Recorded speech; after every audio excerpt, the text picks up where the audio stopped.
Vous êtes trop sensible, trop intense, trop différent.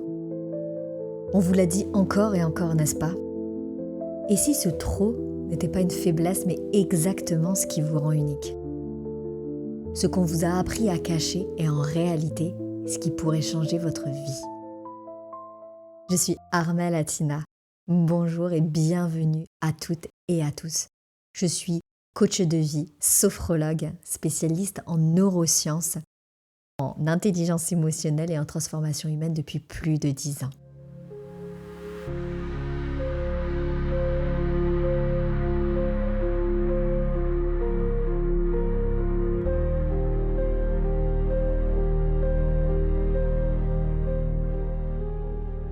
Aujourd'hui, je vais vous montrer pourquoi votre sensibilité est bien plus qu'un trait de caractère.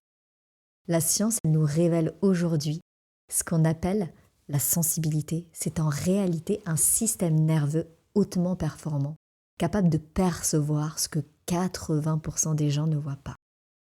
C'est un pouvoir unique qui, lorsqu'il est maîtrisé, devient une clé de votre souveraineté et de votre leadership. Dans cette première partie, nous allons décrypter la sensibilité.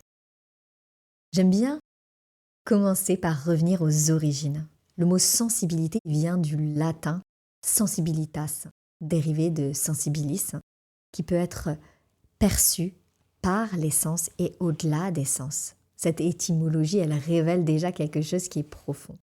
Bien avant d'être considérée comme une fragilité émotionnelle par une société, la sensibilité était comprise comme une capacité exceptionnelle de perception. D'un point de vue neurobiologique, les personnes qui sont dites sensibles ou hypersensibles possèdent en fait un système d'intégration sensorielle beaucoup plus raffiné.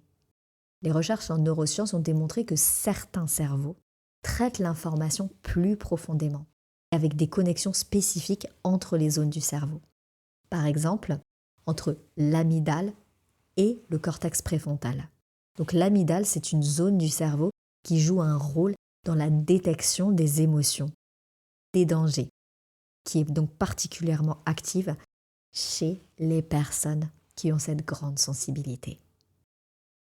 Elle est aussi fortement connectée au cortex préfrontal. C'est cette partie du cerveau qui est responsable de la réflexion, des décisions et de la régulation des émotions. Cette connexion, elle est renforcée.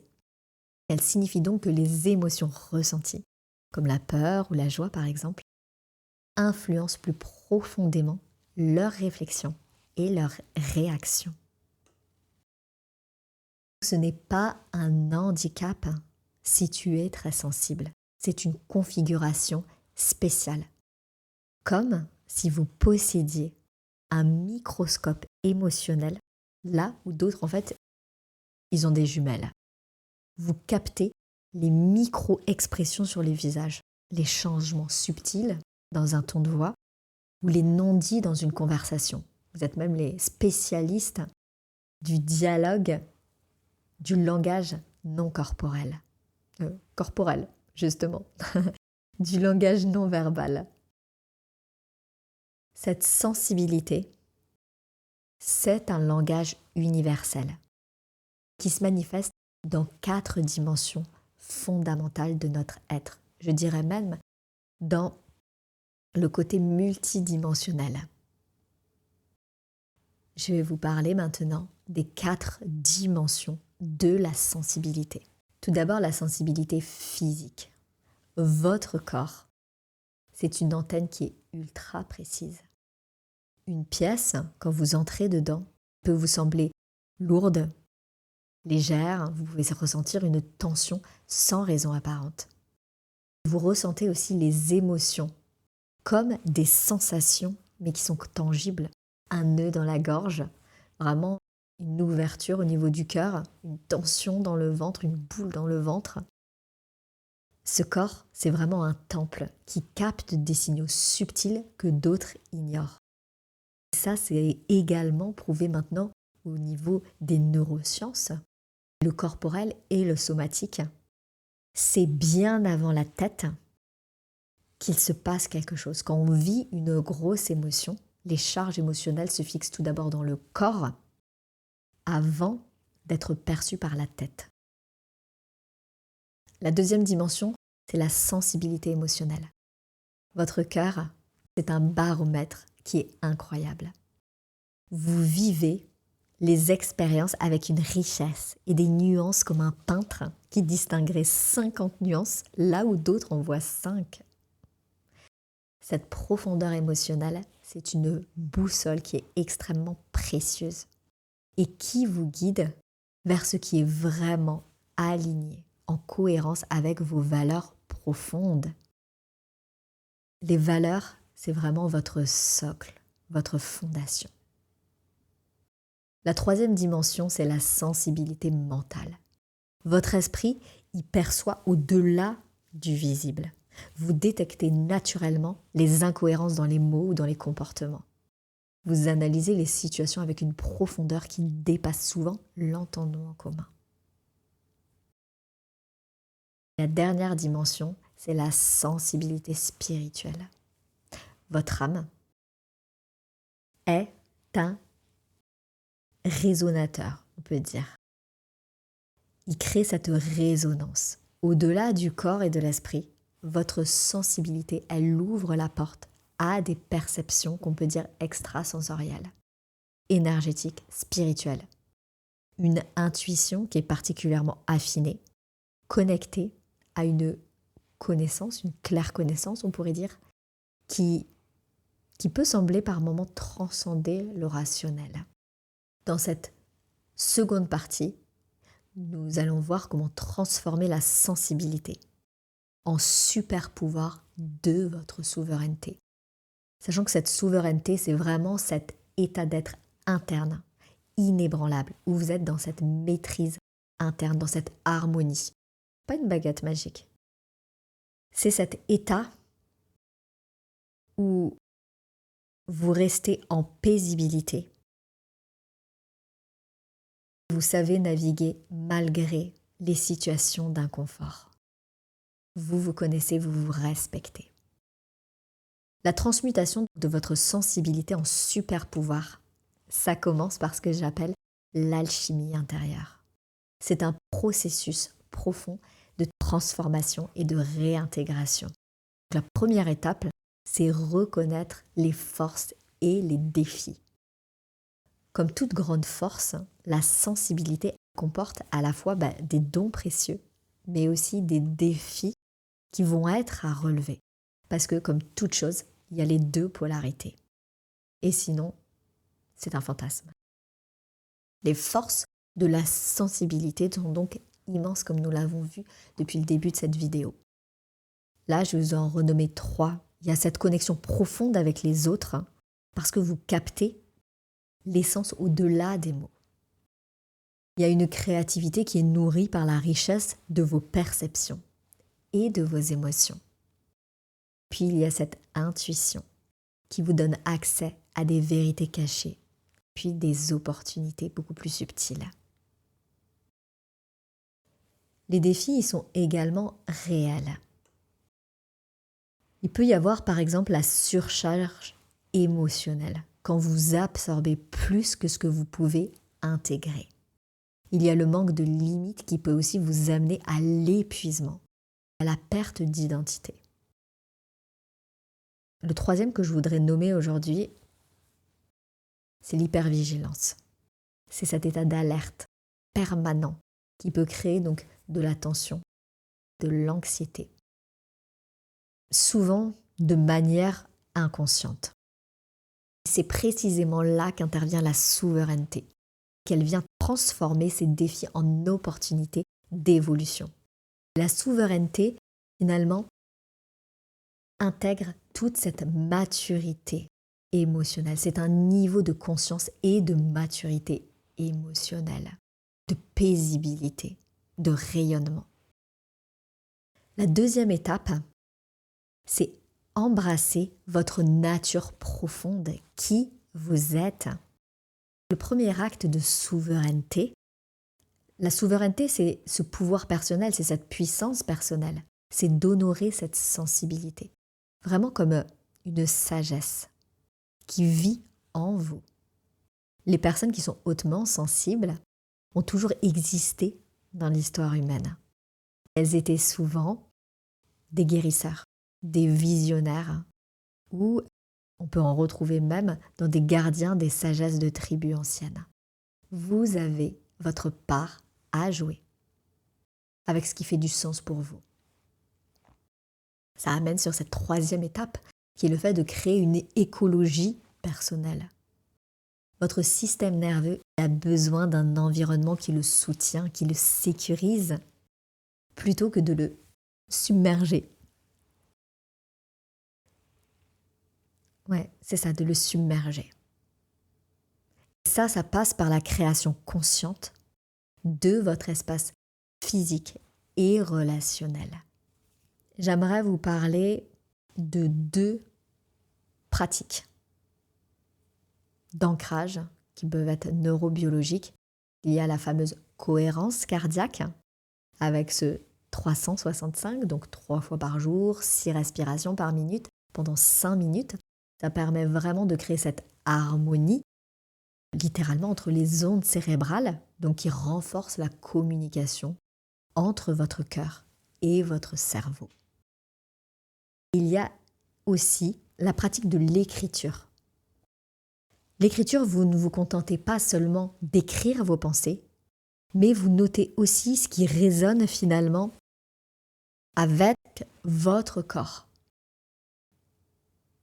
Soyez en pleine présence dans une écriture en pleine présence. Ça vient activer de nombreux circuits neuronaux. Si vous vous connectez avec votre cœur, il y a tous ces espaces qui viennent finalement s'alimenter les uns les autres et venir créer cette unité. La 4e étape, c'est la transformation, ou la transformation alchimique. La sensibilité dans la souveraineté, c'est transformer. C'est ressentir sans se perdre. C'est accueillir pleinement les émotions qui nous traversent, mais sans nous laisser complètement emporter. Là, on n'est plus dans la maîtrise. Or, nous, on est le pilote de la voiture. Et on reste aux commandes. C'est ça, être dans notre puissance. Le 2e point, c'est écouter profondément sans abandonner notre vérité. Percevoir ce qui n'est pas dit, rester fidèle à notre essence. Ça demande de prendre de grands temps de reconnexion à soi. Et le dernier point que je voulais vous amener dans cette 4e étape, c'est la vulnérabilité en puissance. Être ouvert au monde tout en restant solidement ancré dans votre lumière. C'est là où on transmute la vulnérabilité en grande force également. Être ouvert au monde, ça ne veut pas dire être ouvert à tout. Grande nuance. La 5e étape, c'est établir une souveraineté énergétique. Là, je reprends mon point de vue dessus. Les personnes sensibles, très sensibles ou hautement sensibles, utilisez le terme qui fait du sens pour vous, sont souvent des éponges émotionnelles ou ont souvent été des éponges émotionnelles. L'idée, c'est d'apprendre à distinguer vos émotions de celles des autres. Ça, c'est un acte fondamental de leadership de soi. Le leadership, c'est pas un titre qui est destiné aux personnes qui sont en entreprise. C'est vraiment un état d'être. Être au lead de sa vie, c'est être aux commandes de sa vie. Vous pouvez visualiser votre champ énergétique. À chaque étape, venir l'ajuster selon vos besoins. Venir vous connecter également à vos filtres, à ce qui vous sert et à ce qui ne vous sert plus. Venir nettoyer votre espace énergétique. Dans cette 3e partie, nous allons évoquer le leadership, mais le leadership sensible. Ça, c'est une révolution, et je dirais même une révolution silencieuse. Le monde, en ce moment, et je ne vous l'apprends pas, traverse une transformation profonde. Le leadership du futur, il ne sera pas fondé sur la domination, mais sur la connexion authentique. Il ne sera pas fondé sur une force brute, mais sur l'intelligence émotionnelle collective, sur la coopération. Les recherches en psychologie organisationnelle montrent que les équipes dirigées par des personnes qui ont une haute sensibilité représentent un taux d'innovation et de bien-être qui est supérieur de 28% à la moyenne. C'est énorme. Votre capacité à ressentir profondément vous permet de créer, par exemple, au niveau professionnel, des espaces de travail où chacun se sent véritablement vu et entendu. Aussi, vous pouvez le transposer dans votre espace personnel, dans vos relations. Ça vous permet d'anticiper les besoins avant qu'ils ne deviennent des problèmes. Ça vous permet de faciliter des conversations difficiles grâce à votre compassion. Ça vous permet aussi de percevoir les courants invisibles qui façonnent des dynamiques de groupe, pour ne citer que ça. La danse de la sensibilité et de la souveraineté dans le leadership. Dans la souveraineté, la sensibilité devient un pilier essentiel du leadership conscient, du leadership authentique, intègre, celui qui inspire au lieu d'imposer. Cette fusion, elle crée donc cette danse puissante, celle d'un cœur qui ressent profondément les besoins qui sont parfois non exprimés, celle d'un esprit donc qui va discerner avec clarté la voie à suivre parce que vous êtes aux commandes. Vous n'avez pas laissé les commandes ailleurs, vous n'êtes pas sous la vague et vous vous êtes laissé submerger. C'est la danse puissante aussi d'un être tout entier, dans toutes ces dimensions que vous êtes, qui agit non pas pour plaire, non pas pour se protéger, mais pour incarner sa vérité, son propre message, son unicité dans le monde, qui est saturé complètement d'informations, qui est affamé de sens. Il y a cette quête de sens profond que je retrouve chez chacun de mes clients.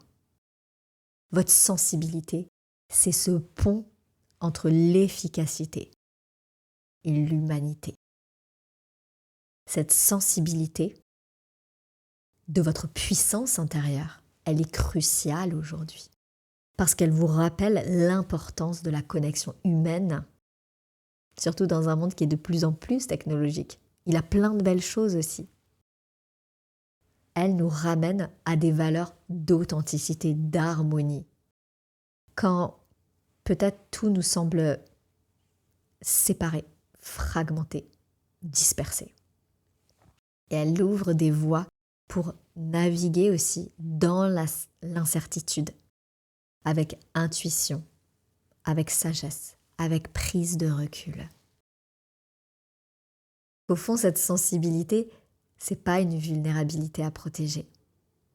C'est vraiment une force à libérer. Je dirais même, ça peut paraître paradoxal, c'est un feu intérieur à venir libérer. C'est votre contribution unique à un monde qui a besoin de plus de conscience, de profondeur et d'authenticité. Je vois de plus en plus de personnes qui se lèvent dans ce mouvement-là.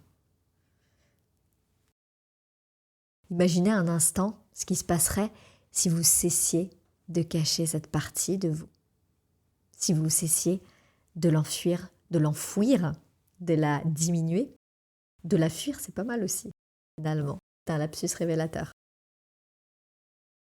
Imaginez si vous la laissiez éclairer votre chemin, inspirer les autres, impacter à votre manière propre. Ce n'est pas seulement donc votre vie qui serait transformée, mais toutes celles que vous touchez. Et là, on parle d'une cause qui est plus grande que vous. On parle de contribution. Je vous invite vraiment à faire ces premiers pas vers votre souveraineté, vers cette puissance de sensibilité. À reconnaître que ce que vous avez toujours perçu peut-être comme une faiblesse, ou en tout cas ce qui n'était pas un atout pour vous, pourrait être votre don le plus précieux au monde.